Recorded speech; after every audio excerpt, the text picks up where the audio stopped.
Vite à prendre avec moi la lecture de la parole de Dieu qui se trouve dans l'Évangile de Jean, le chapitre 1er, et nous lirons à partir du verset 12. Donc, l'Évangile de Jean, chapitre 1er, et à partir du verset 12, il nous est dit « Mais à tous ceux qui l'ont reçu, à ceux qui croient en son nom, elle a donné le pouvoir de devenir enfants de Dieu, lesquels sont nés non du sang, ni de la volonté de la chair, ni de la volonté de l'homme, mais de Dieu. Et la parole a été faite chair, et elle a habité parmi nous, pleine de grâce et de vérité. Et nous avons contemplé sa gloire, une gloire comme la gloire du Fils unique venu du Père. » Amen. Vous pouvez vous asseoir.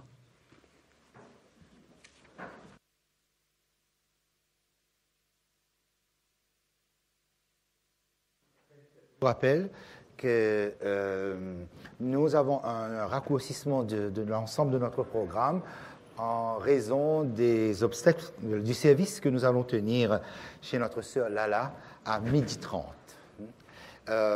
Évidemment, donc, si vous avez la possibilité de nous rejoindre, n'hésitez pas. Mais sinon, moi-même et Frédéric, nous allons devoir y aller et être là-bas pour le service. Et aussi, donc, faire en sorte qu'à 14h, le corps arrive au cimetière et faire un autre service au cimetière. Et puis, donc, nous retrouverons tous ceux qui seront à Bérive à 15h, on se retrouvera là-bas. Donc, ayez une pensée pour notre sœur et sa famille dans vos prières, notre intercession, nos pensées, notre fraternité, notre affection, vraiment lui est pleinement accordée parce que nous pensons fortement à elle en cet instant. Je voudrais vous faire une deuxième annonce. Dans la semaine de prière qui aura lieu du 4 novembre au 11 novembre, du dimanche 5 jusqu'au vendredi 10, voilà. Chaque matin, nous allons nous retrouver ici pour une session de prière particulière, de 6h jusqu'à 6h45. On voudrait vous inviter chaque matin à nous retrouver ici pour commencer un moment de prière, un moment d'intercession. Nous voulons nous consacrer à cela parce que nous avons aussi ici au Tampon des projets pour l'année prochaine et il va falloir qu'on s'abîme dans la prière, on se jette dans la prière, on y va par la foi et non seulement que l'Église soit consacrée, mais que chaque foyer soit consacré. Donc réservez ce temps-là pour que nous puissions vivre un moment extrêmement fort. Et le mardi donc de cette même semaine, nous aurons une journée de jeûne. Et on voudrait vous inviter à vivre cette journée de jeûne avec nous. Depuis 6h le matin, on sera ouvert, donc on va être ensemble. Mais après, l'église restera ouverte toute la journée, jusqu'à la réunion de prière du soir. Alors, tous ceux qui ont la possibilité de rester toute la journée, vous resterez toute la journée. Nous-mêmes, nous serons là. Nous allons inviter des pasteurs qui vont passer par ici.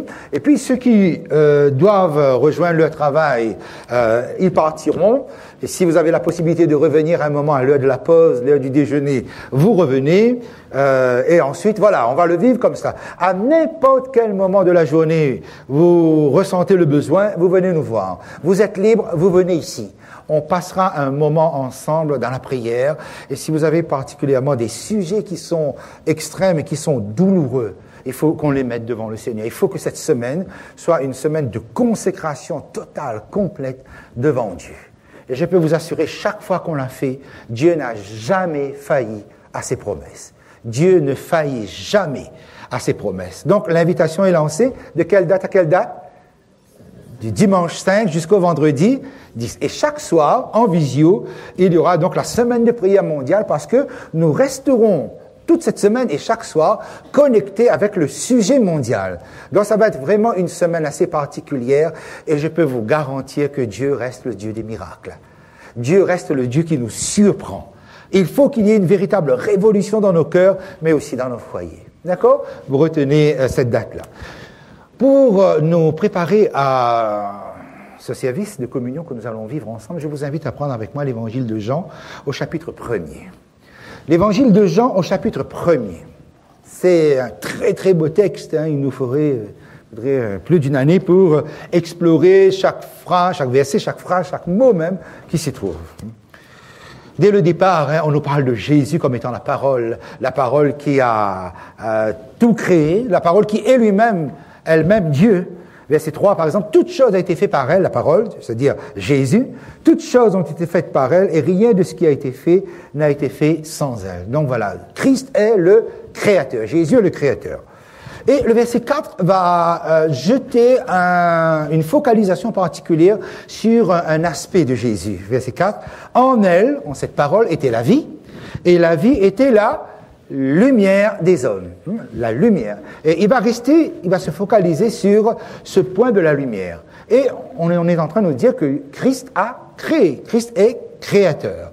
Ça vous parle, ça vous dit quelque chose quand on dit création, et on parle de lumière en premier. Et on se focalise sur la lumière. Ça vous rappelle quelque chose?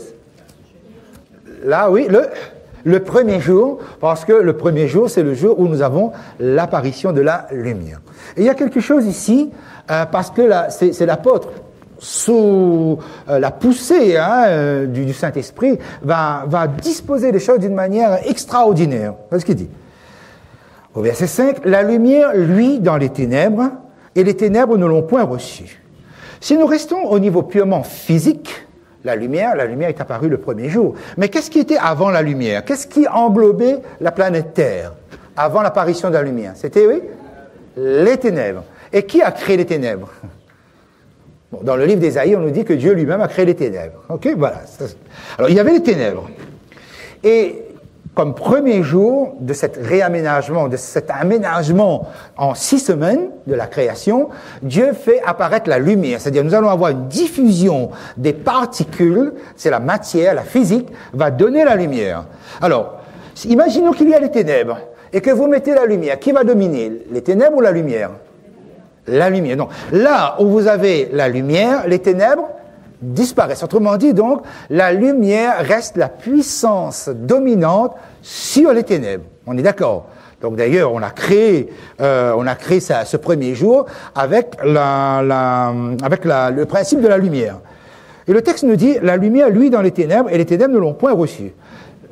L'apôtre va faire un lien à partir de la création sur ce qui va se passer après, ou ce qui s'est passé après. C'est-à-dire, la lumière, lui, dans les ténèbres, et les ténèbres ne l'ont point reçue. Mais normalement, c'est la lumière qui domine les ténèbres. Donc là, on nous dit que Jésus, c'est la lumière, et la lumière domine les ténèbres. Donc, Christ va devenir la puissance lumineuse, et qui va devenir la puissance, qui est la puissance des ténèbres, c'est ça. Et le fait est, si la lumière, lui, est lui dans les ténèbres, comment ça se fait que les ténèbres ne le reçoivent pas? Puisque normalement, les ténèbres sont surpassées. Donc, on voit tout de suite qu'il est en train de faire allusion à quelque chose. Qu'est-ce qui s'est passé dans le ciel avec la rébellion de l'adversaire?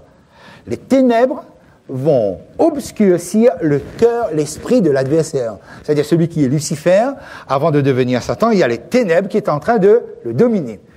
Est-ce que la lumière était prête? Est-ce que la lumière était présente quand nous lisons ce texte? C'est bien, la lumière, lui, dans les ténèbres. Okay, ça veut donc dire que lorsque le diable était en train d'être gagné par la rébellion, c'est-à-dire par la dominance des ténèbres, la lumière était prête. Seulement, est-ce que les ténèbres ont reçu la lumière? Non, ça veut donc dire que, lorsque on est sur le point de se rebeller, lorsque on est sur le point d'être vaincu par les ténèbres, la lumière est à disposition. La lumière brille, juste à savoir si cette lumière va dominer les ténèbres en nous. Ça, c'était pour le diable dans le ciel. Mais qu'est-ce qui s'est passé dans le jardin d'Éden alors? Parce qu'on dit que les ténèbres ne l'ont point reçu. Lorsque la femme et ensuite l'homme se sont retrouvés devant l'arbre, la femme s'est retrouvée devant l'arbre, les ténèbres commencent à gagner. Les ténèbres commencent à dominer. Mais est-ce que la lumière est présente? Est-ce que la lumière est présente pour dominer? D'après ce texte, oui. Est-ce que la lumière est prête à submerger les ténèbres qui sont en train d'entrer là dans le cœur humain? Oui. Mais alors pourquoi ça passe pas? Qui décide donc qui sera victorieux des ténèbres ou de la lumière? Qui décide ça? Oui, c'est le cœur. C'est-à-dire, c'est la créature, voilà, c'est chacun de nous. Autrement dit, écoutez mes amis, parce que la chose est simple, ce que le texte pose ici.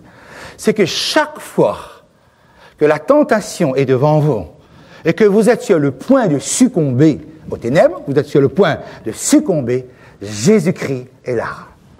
Jésus-Christ n'attend que le moment de pouvoir dominer ces ténèbres qui sont en train de vous aspirer. Il ne dépend que de nous de pouvoir faire gagner la lumière. Il ne dépend que de nous que la lumière entre. Mais vous avez vu, dans la rébellion de Lucifer, comme dans la rébellion humaine, à chaque fois, les ténèbres ont dominé, ont gagné sur la lumière. La question est simple, à chacun de nous de réfléchir, lorsque nous faisons un point de notre existence, est-ce que Christ est plus et davantage victorieux dans ma vie que l'adversaire? Est-ce que l'adversaire n'a pas trop de prise et que les ténèbres dominent mon existence beaucoup trop facilement? Tout est dans la décision que nous prenons. Soit on se laisse gagner par la lumière, soit on est submergé par les ténèbres. C'est juste la décision à nous de prendre. Mais vous voyez ce qui s'est passé dans le ciel et dans le jardin d'Éden. Donc au commencement. Alors verset 6, le texte va faire un bond dans l'histoire. Il y eut un homme envoyé de Dieu, son nom était Jean. Qui est Jean? C'est Jean-Baptiste. D'accord. Ça veut donc dire que celui qui était le Créateur va maintenant devenir le Rédempteur, c'est-à-dire l'incarnation. Mais avant qu'on voit Jésus apparaître, il y a Jean qui apparaît en premier. Alors le texte dit, au verset 7, « Il vint pour servir de témoin, pour rendre témoignage à la lumière, afin que tous crussent par lui. » Donc Jean vient et il arrive avec un message pour témoigner de la lumière, c'est-à-dire que la lumière arrive, de nouveau, c'est-à-dire ça va dominer sur le monde. Il a une mission, rendre témoignage à la lumière, afin que tous croient, évidemment. Verset 8, il n'était pas la lumière, mais il parut pour rendre témoignage à la lumière. Verset 9, cette lumière était la véritable lumière qui, en venant dans le monde, éclaire tout homme. C'est-à-dire, là où Christ est présent, on est forcément éclairé. Christ éclaire notre situation. Quand Christ est présent, on voit immédiatement. Si on ne voit pas, c'est à nous de nous interroger sur cette présence effective de Jésus-Christ. Verset 10. Elle était dans le monde, et le monde a été fait par elle, et le monde ne l'a point connue. Remarquez bien ici, le texte revient sur l'humanité originelle. Jésus était toujours présent, mais sa présence n'était pas une présence physique, mais sa présence était une présence effective de par toute l'influence que Dieu laisse, quand il laisse l'homme d'ailleurs tranquille. Parce que toute la journée, l'homme était vaqué à ses occupations, il faisait son travail, etc. Mais la lumière restait présente. L'influence, l'impact de Jésus-Christ, même si c'était pas visible, cet impact était réel. On vit sous l'influence de Dieu, même quand on ne voit pas Dieu. Autrement dit, nos premiers parents se retrouvaient exactement dans la même circonstance que nous. Alors, donc, de revenir à la création, comme il le fait au verset 10, pour dire, le monde ne l'a point connu. Autrement dit, c'est pour dire que, voilà, cette rébellion-là se prépare, en fait. C'est-à-dire que Christ est là, mais nous avons un vécu qui, finalement, ignore la présence de cette lumière, qui ignore l'impact, la puissance de Christ. Et alors, verset 11, que va faire Christ ? Elle est venue chez les siens. Là, on parle de la lumière, c'est toujours sous forme de lumière. Elle est venue chez les siens, et les siens ne l'ont point reçue. Donc, regardez bien ça. Hein.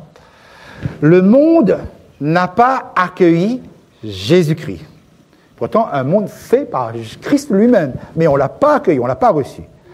Jésus vient, il s'incarne. Et qu'est-ce qu'on nous dit? Elle est venue chez les siens. C'est qui les siens? Le peuple de Dieu, voilà, ceux qui sont censés identifier.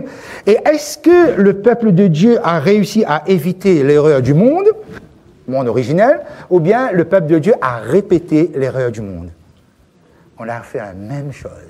Vous voyez, cela veut dire quoi? Ça veut dire, mes amis, on peut aimer la parole de Dieu, on peut aimer tout ce que Dieu propose, mais cependant rejeter ce que Christ peut représenter comme un pacte transformateur dans notre existence. C'est-à-dire qu'il vient, mais on ne le reçoit pas. Comme si, vous voyez, il y a un naturel, instinctif chez l'humain d'expulser Jésus-Christ. Ça, c'est la réflexion que le prologue pose dès le départ, que le naturel humain, expulse la lumière et fait entrer les ténèbres. C'est un effort que nous avons à faire pour que l'influence de Christ soit véritablement impactante et être décisif aussi dans notre existence. Donc, verset 11, son peuple ne l'a pas reçu. Ça, c'est le drame numéro 2. Après le drame numéro 1 dans le jardin d'Éden, le drame numéro 2, c'est le peuple de Dieu. Verset 12, mais, conjonction de coordination, mais à tous ceux qui l'ont reçu, à tous ceux qui croient en son nom, elle a donné le pouvoir de devenir quoi? Enfants de Dieu, lesquels sont nés, non pas biologiquement, lesquels sont nés non du sang, ni de la volonté de la chair, ni de la volonté de l'homme, mais de Dieu. Mes amis, la question est simple. Avez-vous reçu Jésus-Christ? Avez-vous reçu cette lumière? Et quelle est la bonne nouvelle à tous ceux qui l'ont reçu? Elle a donné le pouvoir de devenir enfant de Dieu, non pas par la naissance biologique, non pas par la naissance naturelle, mais par la naissance spirituelle, par la naissance qui vient de Dieu. Mes amis, vous êtes enfants de Dieu par le pouvoir de Dieu. Vous n'êtes pas des enfants que naturels, vous n'êtes pas que des enfants biologiques, vous êtes des enfants de Dieu grâce à Jésus-Christ. Et mon cœur crie amen, effectivement, à cela, parce que c'est ma vraie valeur. Et il n'y a pas d'autre. Ce matin, je ne veux pas d'autre valeur que ça. J'accepte Jésus-Christ et le ciel me valorise. Parce que je suis fille de l'Éternel. Parce que je suis fils de Dieu. Ça, c'est mon statut. Ça, c'est le vôtre. Verset 14. Et la parole a été faite chair, c'est-à-dire Christ est incarné. Et elle a habité parmi nous, comment? Pleine de grâce et de vérité. Vous avez vu que c'est Jésus qui est plein de grâce. Ce n'est pas Marie qui est pleine de grâce. Okay? Lorsque l'ange s'adresse à Marie, il dit, « Je te salue Marie, à qui une grâce a été faite. » L'ange n'a jamais dit, « Je te salue Marie, pleine de grâce. » C'est Jésus qui est plein de grâce, pas la Vierge Marie. D'accord avec ça? Et regardez bien ce qu'il est dit. Hein? Il habitait par nous, pleine de grâce et de vérité, et nous avons contemplé sa gloire. Mes amis, est-ce que cette grâce, cette vérité, cette gloire était visible lorsque Jésus était présent sur cette terre? C'était visible? Est-ce que c'était spectaculairement... Ah, d'accord, ok, voilà. C'était visible dès lors qu'on a avec lui justement cette identification de pouvoir contempler en dehors du spectaculaire. Parce que qu'est-ce que Ésaïe nous dit? Il n'avait rien pour plaire, il n'avait rien pour attirer les regards. Donc, autrement dit, oui, Christ était animé alors qu'il était un simple homme, nous déclare la parole de Dieu. Alors qu'il était un simple homme, le texte nous dit que Christ était rempli de grâce, rempli de vérité, rempli de gloire, comme la gloire du Fils unique est venu du Père. Ça, c'est aussi ce qui est ma contemplation ce matin. Voilà. C'est que, en fait, quand Christ vient, pourquoi, même quand il s'incarne et qu'il est comme un simple homme, il répandait la lumière autour de lui? Il était impossible que quelqu'un ne fût pas éclairé quand Christ était présent. Pourquoi? Parce que la grâce qui était en Christ ce matin est en vous. La vérité qui était en Christ est en vous. La gloire qui resplendissait en Christ nous est offerte. Dieu ne nous laisse pas comme cela, aller comme témoin sans possibilité de ressembler à Jésus-Christ. Mais combien parmi nous vivent la même expérience? Si Dieu n'était pas présent dans votre vie, si Christ n'était pas présent dans votre vie, si cette lumière n'était pas impactante, est-ce que vous auriez été là? Certains parmi vous, vous auriez été soit en psychiatrie, d'autres dans la tombe, d'autres je ne sais où, en train d'errer, je ne sais où, vous voyez? Ça veut donc dire que, mes amis, si nous sommes là, et quel que soit le nombre que nous sommes, nous savons que nous avons reçu cette lumière et que même le diable ne pourra pas contester le statut que Christ vous donne. Vous êtes l'enfant du Seigneur. Vous êtes l'enfant de Dieu. Et alors, regardez le verset 15. Jean lui a rendu ce témoignage. Il a rendu témoignage et s'est écrié, c'est celui dont j'ai dit, celui qui vient après moi m'a précédé car il était avant moi. Et Jean, de quoi il témoigne? Il témoigne de la divinité de Christ, de la préexistence même de Jésus-Christ.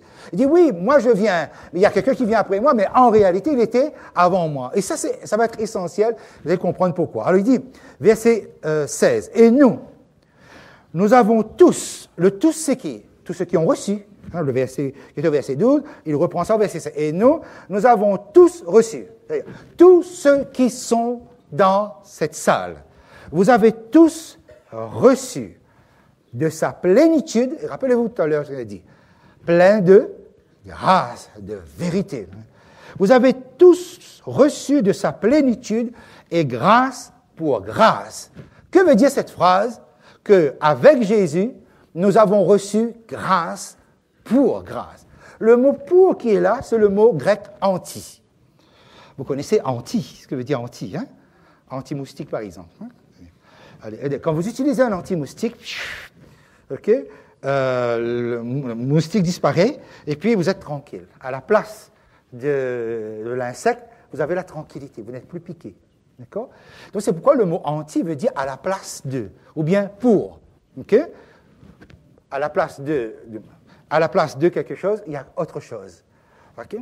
Mais le mot anti est utilisé ici, grâce pour grâce, c'est-à-dire grâce à la place de la grâce.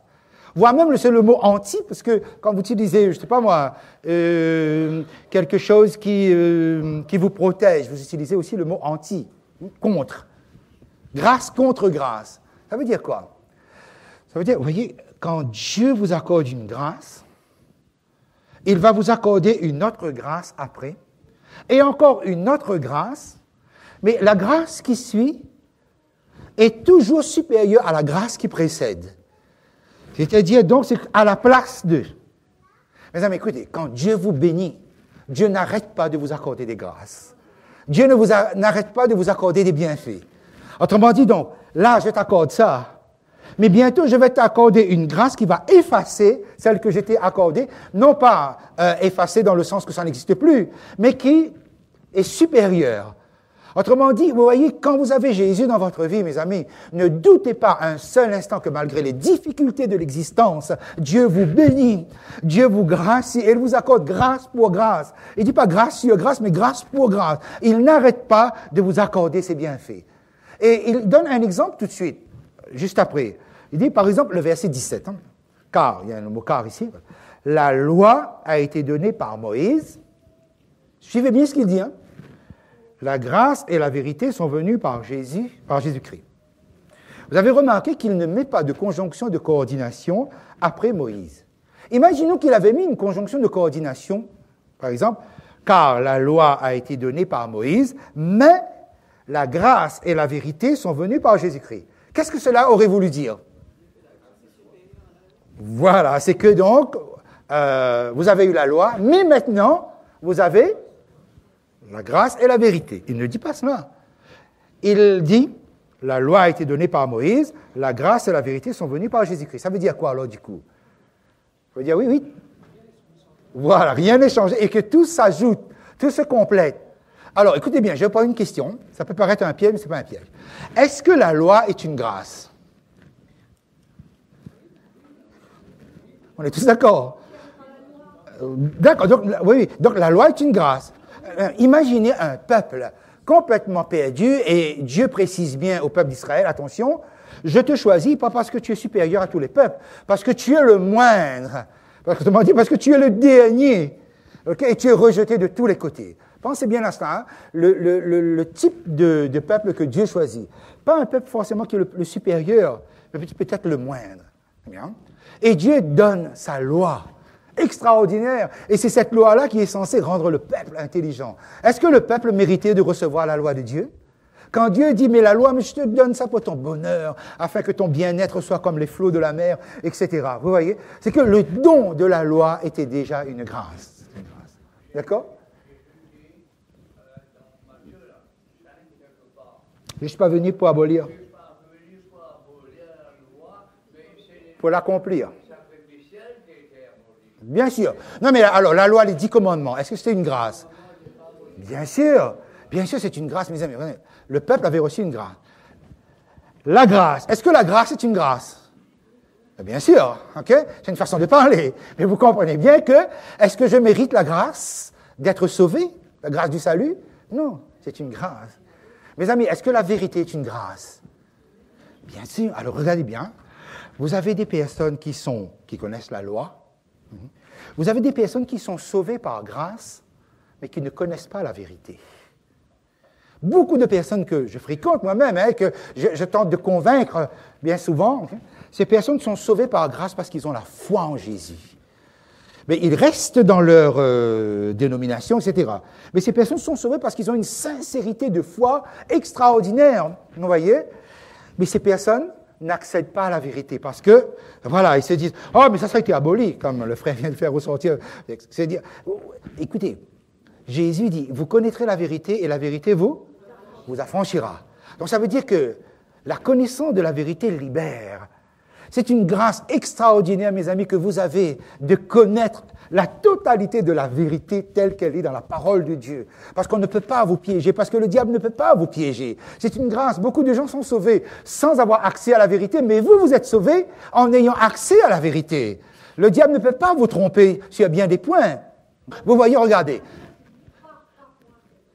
Dieu a donné la loi, Dieu a donné la grâce du salut, Dieu a donné la vérité, grâce pour grâce. C'est-à-dire les grâces s'ajoutent et ça augmente en fait. Mais c'est exactement comme ça que se présente le processus de la bénédiction.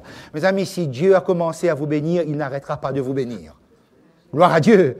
Il ne cessera pas de vous bénir. Donc ne pensez pas un seul instant qu'il vous manque quoi que ce soit. Vous avez tout en Jésus-Christ, de par la présence de Jésus-Christ, pour vivre ce bonheur d'avoir un tel Sauveur et un tel Seigneur. Okay? Et je termine avec cette pensée, regardez bien le verset 18. Personne n'a jamais vu Dieu. D'accord, ok. Le Fils unique qui est dans le sein du Père est celui qui l'a fait connaître. Il y a beaucoup à dire sur ce verset, mais j'arrête juste sur une portion. Qui est dans le sein du Père. Quand Jésus était sur cette terre, okay, où est-ce qu'il était? Dans le sein du Père. Regardez bien, l'apôtre Jean utilise ici le verbe être au présent. Il ne dit pas le Fils unique qui était dans le sein du Père. Il utilise le mot émis. Le Fils unique qui est dans le sein du Père est celui qui l'a fait connaître. Ça veut dire quoi?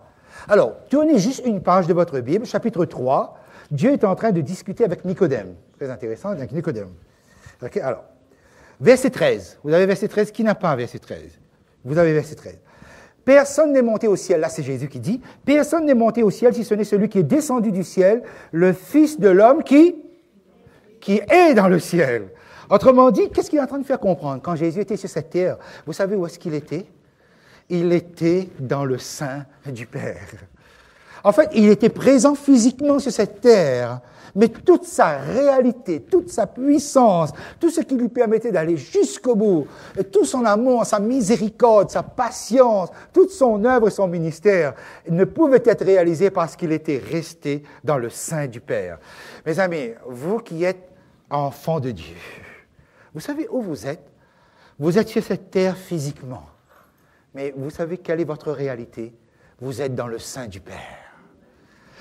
Nous sommes en communion avec le Père parce que grâce à Jésus, nous sommes dans le sein du Père. Et le diable ne pourra jamais vous retirer ce privilège-là. Parce que c'est le privilège que nous recevons. Oui, je suis sur cette terre. Oui, je vis sur cette terre. Je bénéficie d'un certain nombre de choses sur cette terre. Mais ma réalité est dans le sein du Père. Vous êtes dans le sein du Père. Vous êtes fils et filles du Père. Que l'Éternel soit glorifié pour cela. Alors que nous allons renouveler notre alliance avec le Seigneur par ce service de communion et que nous allons le faire en le précédant du lavement des pieds, je prie le Seigneur que Jésus lui-même, il descende à cet instant, lui qui est dans le sein du Père en permanence, il vient vous laver les pieds. Ils viennent vous honorer, ils viennent vous servir, parce que Christ est le premier serviteur. Soyons nous-mêmes serviteurs les uns les autres. Et lorsque nous serons autour de cette table, que nous soyons bénis parce que nous sommes dans cette projection, dans cette anticipation, que Jésus revient bientôt, que le royaume des cieux sera déjà nôtre, et que ce royaume sera inauguré par un grand repas, qui est symbolisé, représenté, préfiguré par le repas que nous prendrons ce matin. Parce que là est notre espérance, que l'Éternel vous bénisse tous. Amen.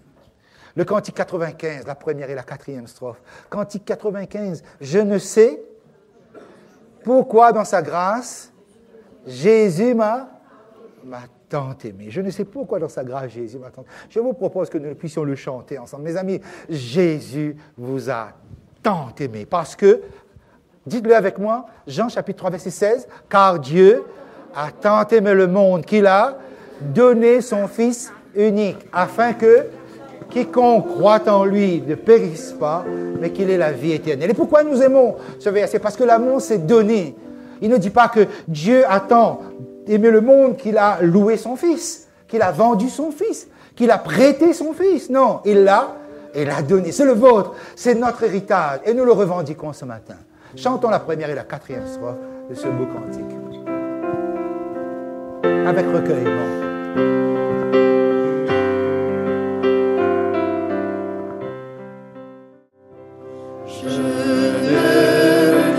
Pourquoi dans sa grâce Jésus m'a tant aimé.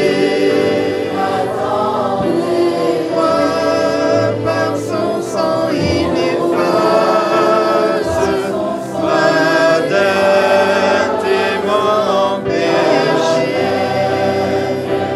Mais je sais qu'en lui j'ai la vie.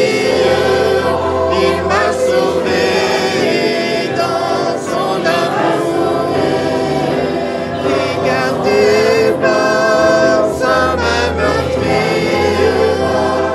J'attends l'heure de son retour. Je sais quand de la victoire le vent façonnera.